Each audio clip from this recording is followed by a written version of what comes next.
As Amelia mentioned a moment ago, we are getting into the giving season. We should be into the giving season all year long, but it really kicks into high gear about this time of the year. And we're going to talk with a couple of ladies who are going to give you an example of exactly what we all mean. We have Terran Anderson and Lindsey Gutierrez. Ladies, good to have you here both. Thank you. You're talking about United Way, and you didn't say CHAGives, you said CHAGives. CHAGives, that's right. And the United Way is a facilitator of this together with the Generosity Trust.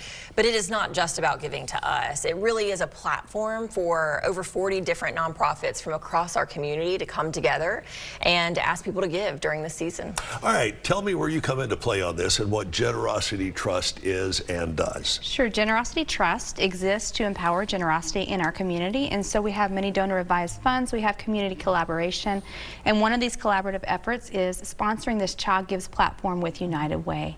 We believe that generosity transforms communities, but it also transforms the hearts of people who give. It really does. And it's wonderful to see how much your mood improves when you pay something forward. When you give it to others, and you are allowing folks to do this on a community-wide basis. That's right.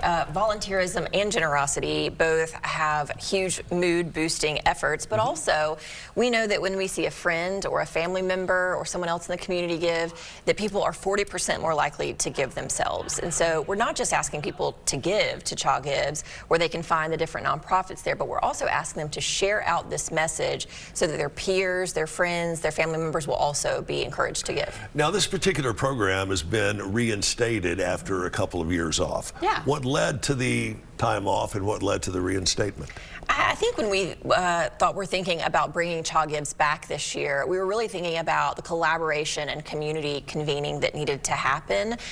It's a tricky time right now for nonprofits. You've heard in the news about federal funding cuts, right, or what we're watching right now is the federal government is shut down. SNAP is challenging for a lot of our local nonprofits. And so we really felt like that this was our role, together with the Generosity Trust, to stand something up that would make life just a tiny bit easier for our nonprofit friends. What would you say to someone who is thinking, I'm getting pulled on to give here, and to give here?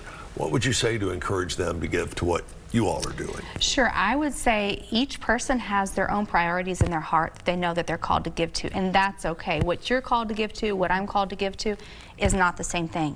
And that's okay. This is what the platform enables us to do. You go on there, you search for causes that resonate with you, and you say, hey, this is where I'm called to give. I might not be called there, but I know my neighbor is. But when we share about the act of giving, it does encourage, like Terran said, it encourages others to participate, and we're all blessed. And like you said, it multiplies your joy when you give together. Yeah. And this is a wide-reaching program. That's right. That's a given. How deep is it? How much do you do 40. on the follow-up and that sort of thing? About 40 different organizations, and really it's up to those organizations how they want to continue to steward those donors later. But right, you know, part of our hope is that people will learn about new organizations they've never heard of before. There's a little bit of background information for each of those nonprofits and how they're going to use those funds on the platform, ChattanoogaGives.org.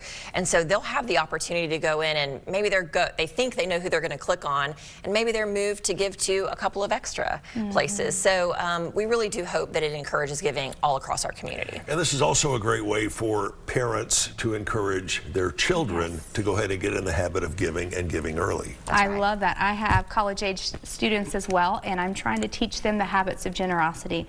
My son just gave his first gift recently, and that really made me happy because we can start those small habits early, and that's what we're really hoping this platform can do. It can reach the younger generation and get them started on that lifetime of giving. Is there any donation too small? Absolutely not. I think specifically when I think about the United Way's work, you know, it's pretty common for most of our gifts to be $20, $1 a week, $100. I mean, it is, we need all the dollars we can get right now across the nonprofit community. And so regardless of what people can give, I think it's more about their heart and their posture than it is the dollar amount. How do we get in touch with the two of you to find out more information about this? Yeah, ChattanoogaGives.org has all of the contact information.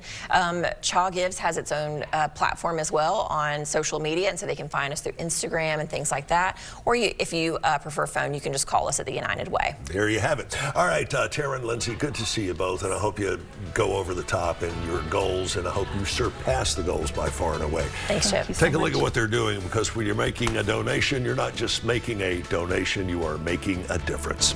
Stick around. We'll have a few minutes with Allison Pryor from the Tennessee Aquarium when we continue on Let's Chat.